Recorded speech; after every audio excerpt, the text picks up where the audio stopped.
big thanks to all our sponsors: Skips and Bins, telephone 0800 25 45 25 3, email inquiries at skipsandbins.com, website skipsandbins.com, easy contract free and pay-as-you-go waste collection. Thanks to Mr. Vicky's sauces, which are handmade in Cumbria. Their website is mrvickies.co.uk. If you want to contact the guys, email info@mrvickies.co.uk or telephone 01768 210 102. Big thanks to New Workwear. They are an agile and dedicated workwear provider launched in 2018. For more information, go to their website, newworkwear.com. Big thanks, as always, to Media Arts for the help with the video side of things. If you want to support the channel, hit the subscribe button, become a subscriber today. Hit the thumb up under the video, which likes the video, and click share to share to your other social media. Click join if you want to become a member of the channel for as little as $1.99, or take a one-off payment for the cult membership. You can get in via this QR code if you've got a smartphone, or look for membership pack on the website, nufcmatters.com. What do you get for your one-off £25 payment? You get a scarf, a pen, and a cup, and a membership card, and entry into the monthly draw. Don't forget, if you want a car sticker, all you need to do is subscribe to the show and then email John at NUFC Matters, and he will post you a free car sticker out. We're also available as a podcast on iTunes, Spotify, and other podcast providers. And we also support the food bank on this channel. NUFCfansfoodbank.co.uk is the virtual matchday bucket where you can make a virtual donation 365 days of the year. The new Alan Shearer raffle is underway. 150 tickets at £1 a ticket. You could win a limited edition signed Alan Shearer ball from the 260 dinner. Enter now at nufcmatters.com. We've got a few events coming up. August the 5th sees Gavin Peacock at the Tyneside Irish Centre. Tickets are £10, and you can get them now from nufcmatters.com. Our Christmas event takes place on the 7th of December at the Tyneside Irish Centre, and that's an evening with Frank Clark. Tickets are £15 and available from nufcmatters.com. Finally, Waddle, Keegan, Beardsley and Friends, the class of 84, is on at the Town Theatre and Opera House on Westgate Road in Newcastle on Thursday, January the 23rd. Tickets are now available from the Town Theatre and Opera House.co.uk or telephone 0844 2491 000. That's the box office telephone number 0844 2491 000. We still do 7 NUFC Matters show a week for free. But if you want to help support NUFC Matters, then there are a few ways of doing it. Hit the like button on each live broadcast and video. This helps the channel grow. Hit the subscribe button and select the all notifications bell so you don't miss a single show. If you want to help us financially, then you can join the channel using this button with the membership starting at $1.99 a month. Or you can drop us a donation in the chat using a super sticker. We're also looking for sponsors. If you'd like your brand advertised on the flyers for the show and featured during the ad break, then email John at nufcmatters.com to arrange today.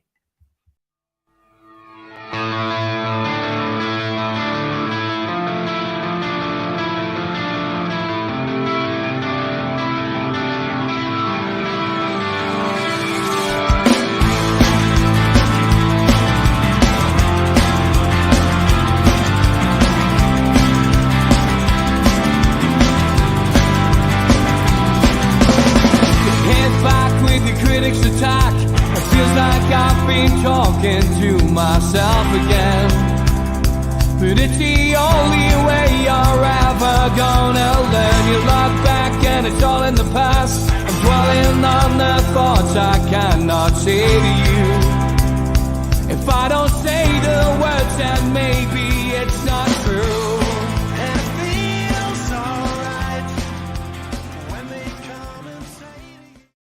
Good evening, welcome to NUFC Matters with me, Steve Wraith. Good evening, Liam Kennedy. All right. All right, son. How are you? Good to see you. Really good, really good, yeah. Good. As always, we have plenty to talk about in the next 45, 50 minutes on NUFC matters. Questions flying in already, Liam. And I think just before we take the questions, just celebrate the fact that Tonali's on his way, doing his PR and press now. I've just seen Adam Pearson on YouTube hot-footing it around the ground to try and get a position to get that bit of footage of him. But yeah, it's great, isn't it? And I've got to be honest, he looks confident. You know, just seeing him walking through the airport, looking at the various images that have been coming out as he progressed across. What he looks like a winner. That's a big statement. That's Steve from a couple of airport shots. He looks like a winner, mate. You're excited. You're excited. He's a player. He's a player. Yeah, just seeing the way that he was sitting on that aeroplane, he's got that winner's mentality about him. He's got that winner's mentality. You can. I don't know about his agent. Like, his agent was sitting there with a glass of rosé by the looks of it from the photographs that I've seen on the plane. Why not? I suppose he's not. Tino had one before he played against Middlesbrough down at Ayresome Park, and look what happened there. So I'm not going to criticise that. No, certainly not. What a player he was. If Tonali can be anywhere near the level of quality that Tino Aspria was at Newcastle United, then he'll be doing really well. Yeah, the players here arrived shortly after 4. As we've seen, Keith Downey was there in the bushes at the private airstrip. Player has then gone around being pictured in Darras Hall. I'll let you guys guess what he's doing in those areas, but I'm pretty sure it's not hard to work out. And then expected, we'll probably see some. I'd imagine some words and some interviews potentially tomorrow at some point rather than this evening. But we'll have to wait and see on that front. A good player by the looks of it, from what I've seen of him. Looks like he has all of the physical attributes. You would imagine that will mean he slots into Eddie Howe's team quite easily. When you look at a lot of and again, I can't judge the guy on any more than what I've seen live, which was, I didn't watch a lot of it. Didn't see any of AC Milan actually last season, even though they got the semi-final of the Champions League. The games seem to pass me by. But I watched them in the Euros, and I said he was reasonable. I wouldn't say he pulled up any trees or anything in the Euros. So in a not very good Italian side, so I think it was really tough to judge him. But if you look at the highlights packages that people put together online, it kind of like when you see the highlights of what people put out there, he doesn't look very much like a holder or a 6 or anything like that people say. He looks very, and I've said Sean Longstaff-esque, but the burst and runs and the ball carrying, he looks very much like Joe Willock, an upgrade on that sort of area. And look, he's just going to add an extra body and an extra real bit of quality in that midfield department, hopefully. Look, it's a totally different game. There hasn't been really an illustrious list of successful Italians come to English football, largely. And does that say a lot about how the two games struggle to mix? There is a big difference, Italian football to English football. It's often a different sport at times, the way that the game is played in the two countries. And maybe that explains a little bit as to why there have been very few top-end Italians who have really settled in this country and made it home, or even wanted to make it home. So he'll have to break a trend in that respect if he's going to become the Gattuso-esque, as they've talked about him at. I've seen the Pirlo looks like that just because he's a good-looking young chap. I think he gets the Pirlo ones more than his football playing style. But he looks strong, sizable, all the physical attributes you'd want in this team. Quick with the ball at feet, and looks like he's good at the press. So just looks like he's got Eddie Howe printed all over him, really. And he looks like from the bits that I've seen that he'd be perfect in this team. And just the way he sits in the chair for me, that'll do. And the way he walks through airports, he looks like he's going to be a player. So there you go. I don't think he was grabbing at Greg's like we would on the way out. Like, well, there was a photograph of him grabbing at Greg's. Yes, good old Photoshop. Look, plenty of questions coming in. Let's try and work our way through some of these. Let's go for something which is hysteria, as David Cook calls it. ASM hysteria. One journal mentioned Saudi could be interested. and social media blows up saying that he is going. I think you might find, we actually mentioned it on the Professionals last weekend before any of the newspapers. I mean, you know, who am I to suggest that maybe some journalists decided to use a line that we used on the Amigos and on the Professionals? But I'm not sure about this. Barry's asking, will we get money from Saudi for ASM? How much is he worth? There's no guarantees he's going. And of course, it's always that cryptic message that we see as well from ASM. He's good at it, isn't he? He'll stick a cryptic message out on Instagram at the same time, and everyone's going, "Oh my God, he's going!" You know, and the fans start going into meltdown. That's what we've seen. We've seen plenty of it in the last 24, 48 hours. Steve, in the last couple of days, we've seen him running up a hill, showing he's so committed with his training, running up a random hill with some kind of caption that basically suggests that he's doing his work silently. Very silent when you post it all over social media with a bit of a cryptic message. It's just Allan Saint-Maximin. He is what he is. He does what he does. I'll always judge Allan Saint-Maximin. I thought he's been a fantastic player at times for Newcastle United, but I'll always judge him on his output. And I'll credit. We have little WhatsApp groups between mates and things like that. And obviously Dominic Sker and Jordan Cronin are a little one with me, and we have a bit of chat about things. And Dominic Sker of the Shields Gazette put a statistic in, which is quite incredible reading, actually. I'm not sure where he's got it off, maybe Transfer Marked, somewhere like that. Allan Saint-Maximin's played roughly, very close, in and around 110, 120 games in League One, and played exactly the same for Newcastle United in the Premier League. Exactly the same amount of goals and virtually exactly the same amount of goals and same amount of assists in the same period of time. That to me is a consistency thing of a player who doesn't really produce enough consistently. He's very consistent at not producing a massive amount because the goals tally is reasonably low and the assist tally is reasonably low. Look, I think as a technical footballer, he's really, really good. It's just the output is always a problem for me. And injuries have been a big problem. Getting him fit and getting him firing has been a problem over the last few years. And you get that with those type of players. And ideally, in an ideal squad building world, I would probably want to keep him. That was a steep hill. I'm not saying I was going to run up it like. No, I wasn't saying I was going to run up it. The lad's, he's obviously a fit lad. He's much fitter than me, but is he fit enough to play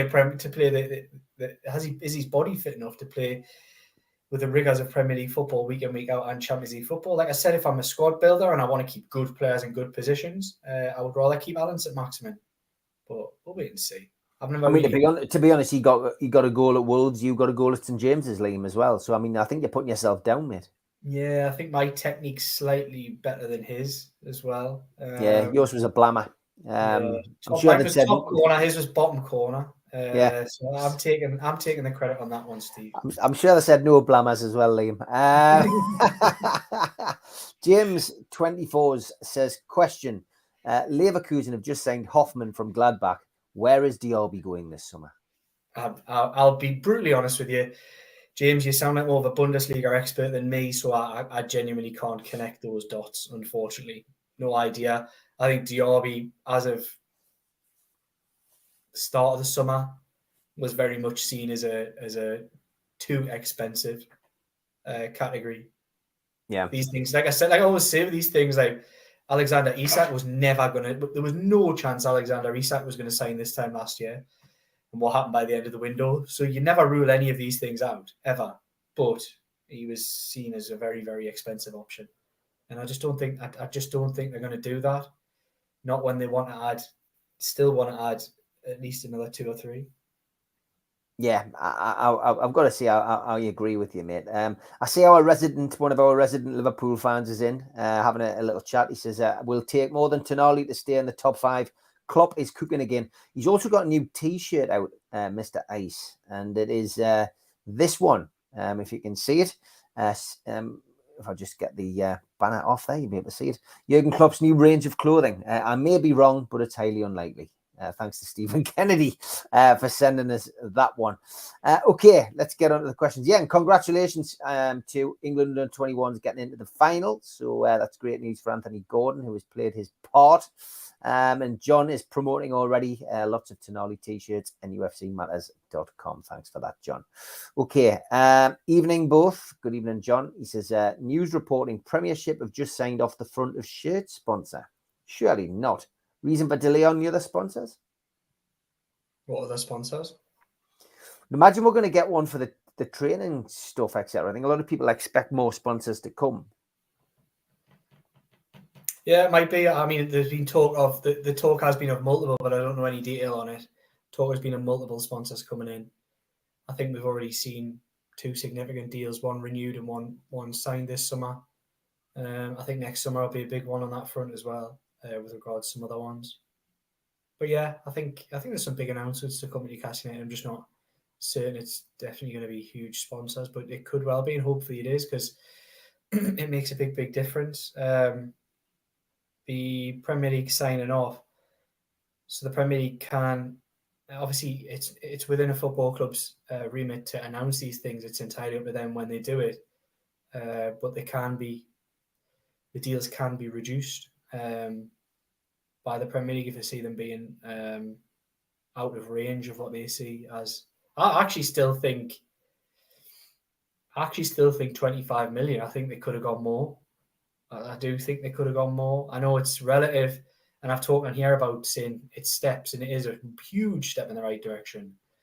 But Newcastle United it has a very, very, it doesn't have as large a fan base as some of the top six, big six, like to be called, which now in every betting market seems to be becoming the big 7, which I quite like.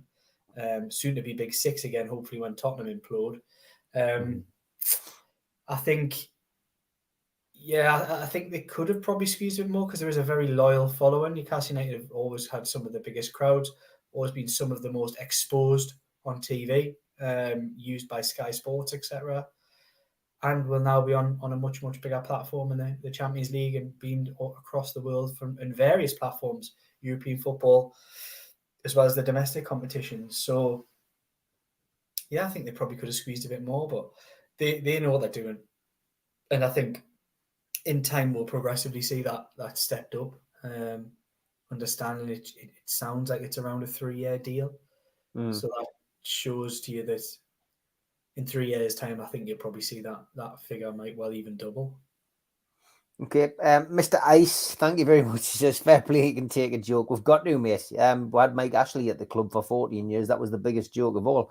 Barry says, plenty of successful Italians. Amoruso, Di Baggio, Baiano, Carboni, Cudicini, Di Matteo, Di Canio, Aranio. So right, what I would say is, like, what you have to... So this... Pistoni. Barry, I'm not agreeing with you. Yeah, that's rubbish, by the way. I'm sorry, Pistoni. Barry. We're going to have to fall out here.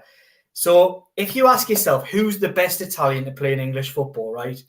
You will say probably, when you look at goals, it's probably Zola in terms of quality. And then it's probably Di Canio in terms of goals. Now, at no point was Paolo Di Canio ever close to being one of the best Italian footballers in the world, ever. Good player, don't get us wrong, but he was never the main man for Italy, never, ever even close. And Zola was, for a while, in and out at times. But they were the best Italians. There hasn't been a raft. When Italy are at the very top of their game, there hasn't been a raft of, like Maldinis and Costa Curtas and I'm just going through the team,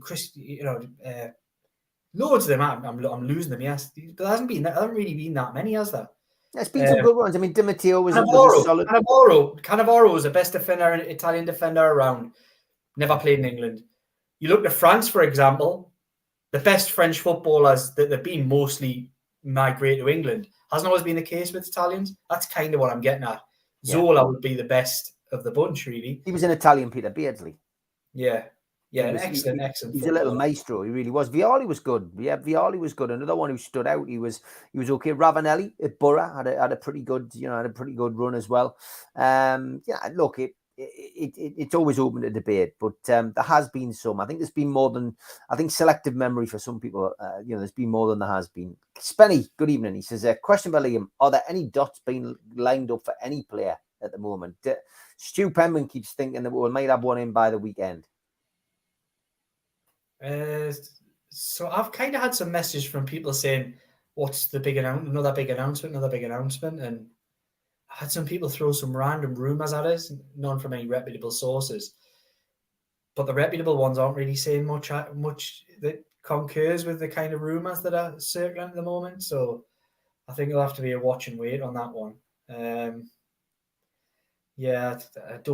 I think it's silly season, and there's so much rumour and conjecture at the moment that I think I would urge any fan out there, and I always say this, is like, have a bull bleep filter. Try and build your own little one there, because I hear so many fans get soaked up in this 160 players, obviously, that you talk about, where you've got this daft list going. But yeah, fans, we had 164 last week. Barry will tell us by the weekend what we're at. I would imagine. I've got fans reaching out to me going, why are we missing out on all of these? Why are we missing out on? Why are we getting nobody? Like I'm like, this. We're not in for them, man. Calm down. We're not in for them. And it builds like a negative picture on a window that has absolutely no negatives at all to it. Yeah. It doesn't have any negatives. We're not missing out on all these players.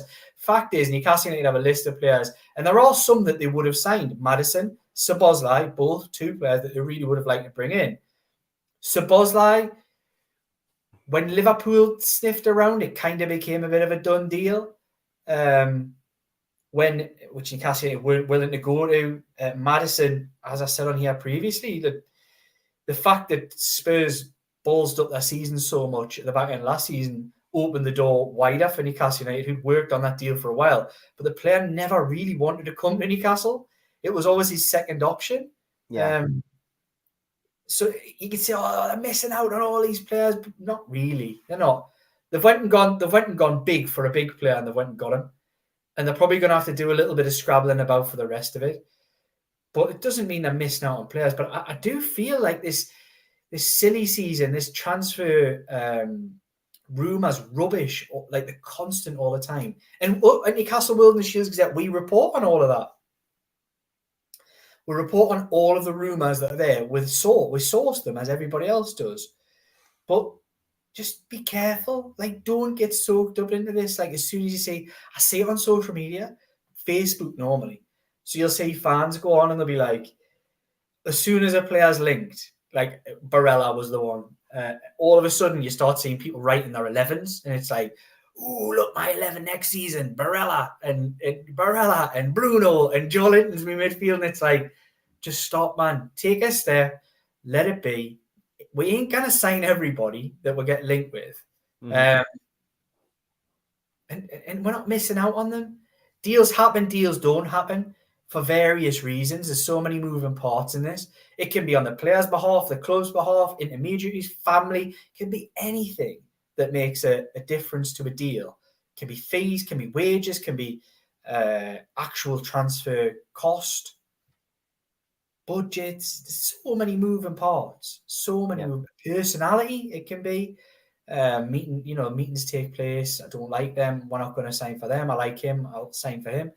So many moving parts. And like, I think the one thing where anybody, if you feel yourself about to drift into that idea of negativity, just stop and go, have Newcastle United got good people making good decisions for this football club?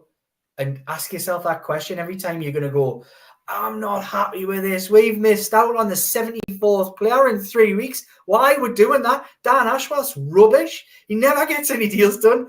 Just ask yourself. Like, just calm down. Just give yourself a shake, for God's sake. Yes. But I hear it and I see it on social media, Steve, and I'm like, I haven't got that much hair left back here and I'm pulling it out.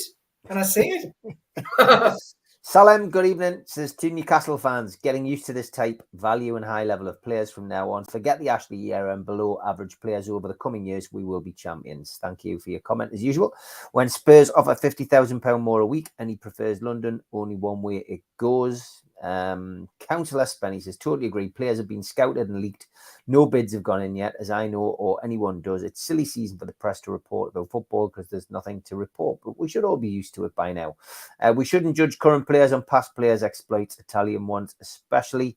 Senk, good evening. That's a fair point. Yeah, that's a real fair point. It was more an idea about do good players from Italian football necessarily immediately translate into English football? Yeah. Lots of positive comments there from some naughty clickbait headlines on Newcastle World, though. Liam says the doc. Get away with what you can, you know what I mean? 21 of them mentioned by Shields Gazette on Newcastle World on his list. So there we go. But that's not bad, I don't think. I mean, they'll have been linked in other papers as well. So I don't think that's too bad. So what I would say about that is it's a bit unfair because I'll guarantee you now, having seen every story that we've written this summer, Newcastle World have not linked the 21 players to Newcastle United. Yeah. They're almost like they'll be rewrites of other links that have gone on or talking about things in a contextual manner, mentioning players. There isn't. We definitely haven't broken 21 player links. Yeah. Okay. Interesting. So Madison. Wish we had. Don't get us wrong. I wish we had, but we definitely haven't. Madison is overrated and lazy. Typical Spurs player. Well read. Bruno and Tonali are quality young midfielders. Okay, we've got plenty of questions coming in. Harvey Barnes is the one that lots of people are asking about. Barnes, Liam, what's in that? And James says, with Harvey Barnes having a better goals to assist ratio than any of the wingers, why wouldn't we have a go on him? His average is 11 a season. He's got 30 assists and 27 goals in the last 4 seasons. And Ben Street, anything on Harvey Barnes? Well, I think Newcastle could do a lot worse than go for Harvey Barnes. He's a player who Eddie Howe really, really likes, rates very highly. But I could have said the same about James Maddison as well. It was a deal. The Maddison one was a deal largely driven by Eddie Howe from the very beginning. People are trying to wind you up tonight. Hey, honestly, I'm easily wound at the minute, so be careful. What was I saying there? Harvey Barnes. Harvey Barnes. Yeah, so it would be a real positive move to bring in a capped England international goal scorer and assist providing winger. I think he'd be an excellent addition. Just it's largely down to price, really. Leicester do need to cut massively financially. But do they need to cut enough where they're going to take a cut price deal for Harvey Barnes? I'd highly doubt it at this stage. But look, if like I said, there's good people making good decisions at Newcastle United, and he is a player that they really like. So I think it would take from Bitty. I think it would take more than 25 to get him, and I just don't know. They're at a point now, so this might feed in a little bit of the beast that goes on here with all of the links. They're kind of at a period where they don't have the money that they had at the start of the window. So they're having to put a lot of feelers out to see what they can get and at what value and what price. So you will hear a lot at the moment. You'll hear little bits of, tentative interest in a lot of players who are on the list. They don't have a huge list. Being brutally honest, they're dealing in a very small market, a small pool of players. It's definitely blood pressure. I've not been out in the sun today. I think Barnes is one that they would like to do, but again, Leicester flush from a decent amount of money from one player. I don't necessarily, and a couple off the wage bill as well. I don't necessarily think they'll be in a mood to take a cut price deal, but you don't know, and that's how things play out. We're still very, very early in this process. We're talking, we're in the first week of July. We're still talking a long way, best part of 8 weeks left of this window. Things will move, things will change. Clubs' needs will, it might be a case of, look, if we get rid of him, we'll get another player in and now get him for this money if we get rid of that one. It's like dominoes and it's a moving parts. There's so much to it. But on Harvey Barnes, yeah, the football club are interested. and have been interested for quite some time. I've seen a few stories downplaying their interest in the last couple of weeks. I don't think he's ever been off the list. That would be my suggestion. He's never been off the list, Harvey Barnes, because he's a goal-scoring, fresh, attacking, energetic, strong. He's just got everything. Again, he just ticks every box ready. How? Yeah, Benny reckons he might go to West Ham. Obviously, they've got some money to spend. Really good point there made by David as well. It makes me laugh. 3 years ago, we had one decent player in ASM, but just look at us now. We're a force of nature. Yeah, five of our top 6 biggest signings all signed under this regime. So yes, that's a good point you make there. It has to be said.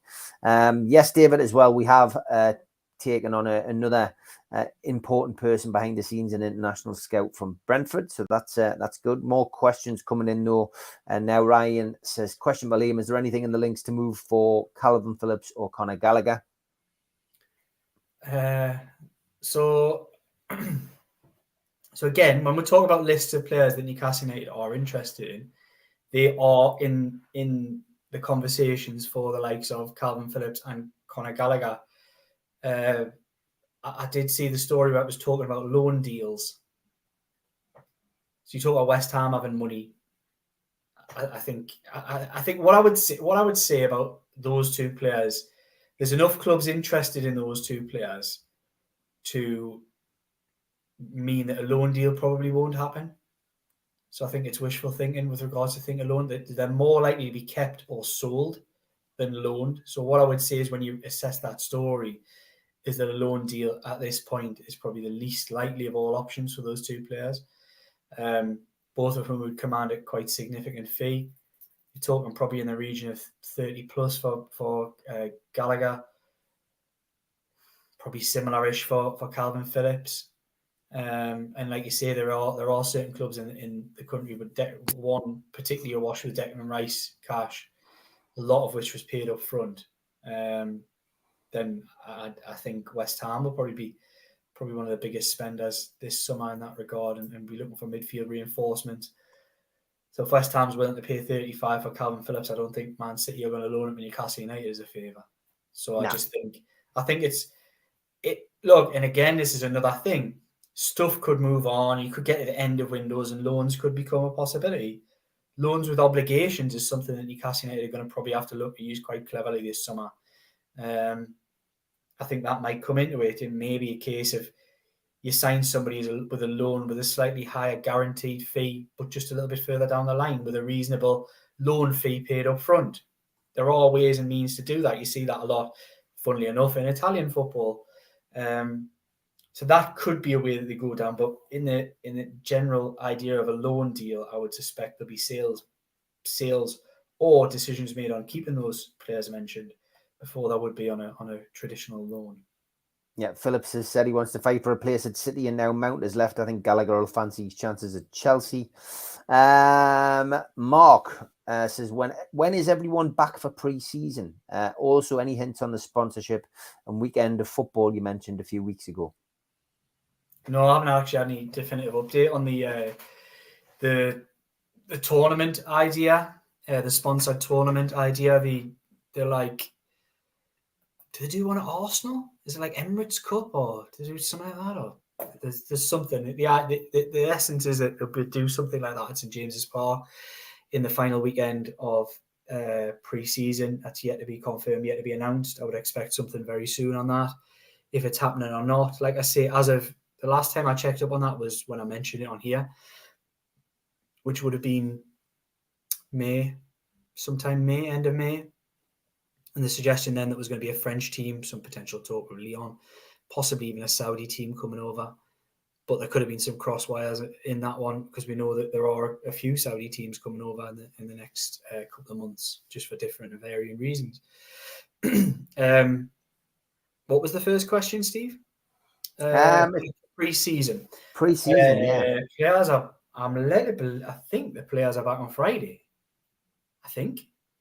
I haven't double checked that one for a while, but I've been working on the idea they're back on Friday, and I think they are. Of course, it would just be testing and things like that, with some who won't be anywhere near being back. I'd be very surprised if we see the likes who've players who've been in the 21 Euros, including Tonali as well, for a little while. Anthony Gordon's still there, and he'll still be there till the weekend. Okay, next question. Sorry, go on. Yeah, go on. Question for Liam. Is there anything on Inter Milan youngster Kevin Zeffi and Kefren Thuram, as we are linked with both of them? Yeah, Thuram is one they love. They love him. It's just a cost and fee. I just don't, having got one for 50, I'm not sure they're going to go for one for 40. But we'll have to wait and see on how they manage their budget. They're balancing a lot at the moment because there are a number of positions that are in need of strengthening. Left back, they want another midfielder. They could do with another forward. They are definitely looking for a successor to Kieran Trippier and also a successor to Fabian Schär. And it's just how they balance that. If they feel they can get the right player, that means they have to surpass certain other positions this summer, then I think they'll just go and get the right player. And I think that's where the Livramento stuff really comes into play, that they see the right player. They see a player who not only could succeed Kieran Trippier in Newcastle's squad, but would also probably do it in the England setup as well for the next 10 years. So if they can get that player at the right price, they're going to go for it, because that it doesn't solve immediate problems, which they've sort of edged through with for the last year, whether that be, not really an attacking option at left back or one that's solid enough to warrant being put in, a lack of options in midfield, and maybe a little bit of a lack of options in the forward areas as well. And no obvious, definite Champions League quality backups to the two centre-halves that they have. I think if they can go and get the right player that will solve a problem for 10 years, then they'll go and do it, which is where the Livramento stuff comes in. Look, I think they're a million miles away on the fee, which is what I said earlier. But again, it's a long game with some of these deals. Southampton will have a want to get rid of certain players. They haven't really got rid of any yet. They will have to. You just can't run a football club at the level that they're going at with the players on the money that they're at. And also some of them will be unhappy and not want to play at that level. They'll want to continue at a higher level. But I think you're looking at football clubs, like for Southampton, Lavia is probably the one that most people are looking at. And if they can get 40 to 50 million for him, then it lessens the need for them to accept lesser fees for the likes of, Ward-Prowse or Walker Peters or Livramento or others. So yeah, there's a lot of moving parts. Like, it's a hard one because we do these transfer shows and you come on and ask these questions, and I think some people maybe expect black and white answers, and at this point of the window, there's so much grey. Like, black and white is barely visible. Yeah, lots of questions coming in. We'll try and get through as many as we can. Barry says he's gutted to hear Lewis Gibson's moved clubs. Wish we'd hung on to him.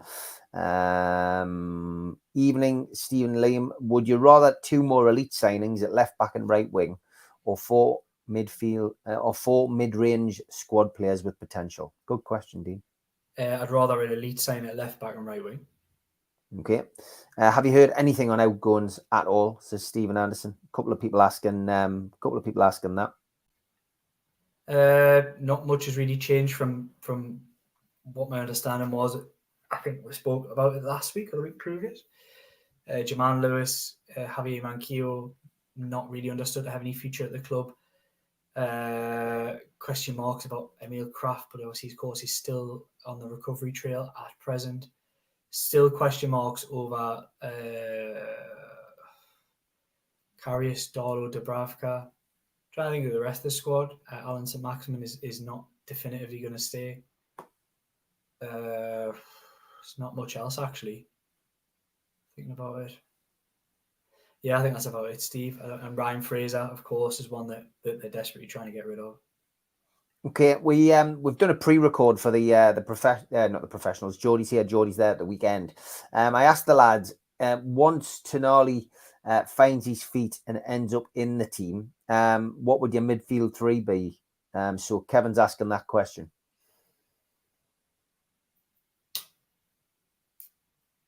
It's a tough one. It's a really tough one. Bruno and Tonali are 2 of them. It's who you play with them. I think the best obvious one beyond that is Joe Linton, but I actually see Joe Linton starting as a left forward next season. I don't see him starting necessarily as that that left midfielder. I genuinely think it's a toss of a coin. Toss of a coin between Willock and Longstaff still. I would probably it depends on Tonali's strengths, and without really seeing enough of him, he looks like he naturally fits on Longstaff's side, so you'd probably say Willock. But I think he can play the other side, and if he can, then I think Longstaff is a better long-term solution in midfield than Willock, personally. Okay, Livramento, any updates on that one? I mean, Newcastle. I know the Chronicle went with the line that he was, the bid up to £21 million. I mean, it wasn't their story. It was a story from, I think, the Evening Standard, and they'd more or less said that there'd been a succession of bids up to 21 million, but they hadn't got to the magic figure yet. Any updates on that one? No, like I said before, I think there's still some significant work to be done. Southampton spinning a lot of plates. Like I say, I think there'll probably be sales at Southampton. They look to make their money on the likes of Lavia, who wants to leave the club, and potentially players like Ward-Prowse and others who might leave. I think Livramento was one that they would prefer to keep.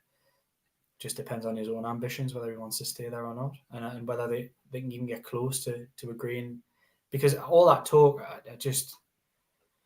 when I seen the fee, it was like talking about 12 million. I mean, if Newcastle United could pull off a deal for a future potential England international for the next 10 years and sign it for 12 million, then, I mean, Dan Ashworth is the transfer genius, even bigger transfer genius than anybody thought he was even close to. So I think they're actually asking a fair price if they want 30 plus for a player, especially with the sell-on and the complicated nature of the deal that Chelsea have managed to wiggle their way into on that one. But the point of that Evening Standard story, which was the interesting part about it, was that Livramento has no interest really in being bought back by Chelsea and then loaned back out. He has no want to do that. He would prefer, according to them, to come to Newcastle United, and why wouldn't he? What's Liam's thoughts on the away kit? Any idea what the third one's going to look like? Love the away kit. I think it's great. I really like it. It's better than I thought, and I'm told the other one's blue, slightly different to the blue that was on this year's, but I don't really know a lot more detail than that. Okay, Dean says Anderson will definitely feature more than this season, but do you think Miley will get minutes? Howe said he wants him around the first team, and who's the next young'un to come through the ranks, do you think, Liam? Miley's the one that's seen as head and shoulders above anybody in the academy at the moment. Don't know. I think he'll stick around. I think they'll keep him around. I don't see any reason why to send him out at this age. I think he could do with another year.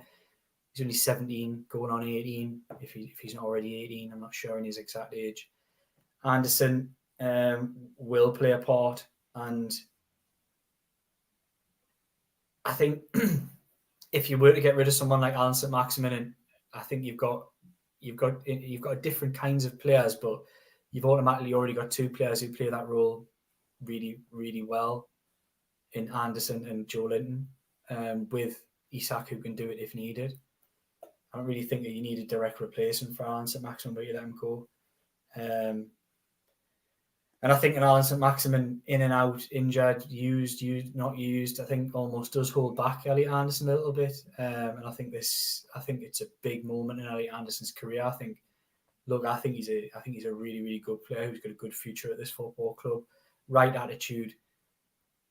Is a physical specimen. Like, seriously, if you see that guy up close, he's not like most youngsters. He's physically strong, muscular, really good feet, just everything, a good attitude. He's got all the makings to be an excellent player. I really do. So we'll wait and see. We can't have enough good players, and I don't see Anderson as a midfielder. Personally, I don't see him as that. He's a forward player, in my opinion, who can do a job in midfield if asked to, but that is nowhere near his natural position. Be interesting to see as he gets older how he's developed and how he's coached. He could easily be coached into a one of those midfield three, but I just don't think that's not his natural strength. I think he's a forward player. Anything more on Bruno's contractors, Barry? No, nothing yet. It'll happen. It's just probably taking a little bit longer a lot of people thought. And again, these things do when there's negotiations to be had about players who are key and players, especially ones with players coming in and outstretching those earnings as well. Mr. or Mrs. C. Burns asks, Liam, do you think NUFC will sign another Italian to help Tonali settle in? I don't know. I don't know. Why would you do that? I think I don't know how his English is. I don't think he needs any settling. I think he's already done a fair bit of homework on the area by the looks of it, and is willing to just put down roots immediately and crack on with being a player. Yeah, I've got no worries about that. Not in this continental game where players come from all over the planet, all over the world. You don't need mates in the dressing room. You can soon make them. Who starts right wing for you, Liam? Gordon or Almiron, says Blue Rhythm Boy. I don't know the answer to that, Steve. I think it's a really tough one. I'm not really 100% sold on either player. I think Gordon probably. I think it could be a good season. I said that earlier on an earlier show. I think it could be a big season for Anthony Gordon, but I think it needs to be. He's almost, in many people's eyes, he's a little bit of a forgotten part of the squad. Because he doesn't really naturally fit in any role definitively. Like you can't with any certainty say this is what Anthony Gordon is and this was what Anthony Gordon produces. Yeah. Anthony Gordon for me is a collection of incredible attributes. Tall, works hard, physically strong, good technically, quick. He's got all of these things, but it needs to be brought together and put into a package as a footballer. And I think only with that will we find out what Anthony Gordon's really worth. And I think that's why clubs wanted him, because he's got all of the raw attributes to be a top player. It's just somebody's got to get that out of him. And it's been good for his own personal development that he's been playing out of position, I would say, this summer. He's probably had to do things and get an understanding of the game that he maybe hasn't had in other roles. But you look at his, you can imagine the under-21 set of looking at his physical attributes and others in his squad and saying, look, he can play as an out-and-out 9 for us because he's got that size and that speed, technical ability. But I wouldn't see him. I would stop short of fans out there thinking, oh, there's the answer to a third striker or a need for an extra striker, because it's not really, it doesn't look like it comes naturally to him. Kev says, did we miss out by not getting Chris Rigg signed instead of Sunderland? I don't think they missed out on Chris Rigg. I just think Chris Rigg committed to Sunderland. That would be the understanding. Chris Rigg looking at the analysis of the situation from the writers that we have within our company at the Sunderland Echo and the conversations they've had and what they're talking about, it just sounds like the player himself and his family maybe saw his immediate development best served at a club where he was already at with that continuity. In fact, he was knocking on the first team door at the back end of last season, or the start of this calendar year is also probably a one, because he stepped in at Newcastle and he'd probably be quite some way off. He'd probably take a couple of years back before he'd be getting first team football. And there is actually a possibility that somebody like a Chris Rigg could be again knocking on the door for championship football from the very start of next season. So I think there's reasons behind it. And only the family and the player themselves will know. And if the lad's happy, then he's happy. And what more can you do for a 16-year-old lad? Yep. Still up for the paranormal trip, Liam, says Stephen. I've done nothing but think about it. Actually, I honestly can't wait. We need to get this done, Steve. It is getting organised. John is John is on the case, mate. It's going to be October, probably Chillingham Castle. So watch this space, mate. I will be in touch to arrange the date. We need to get some GoPros.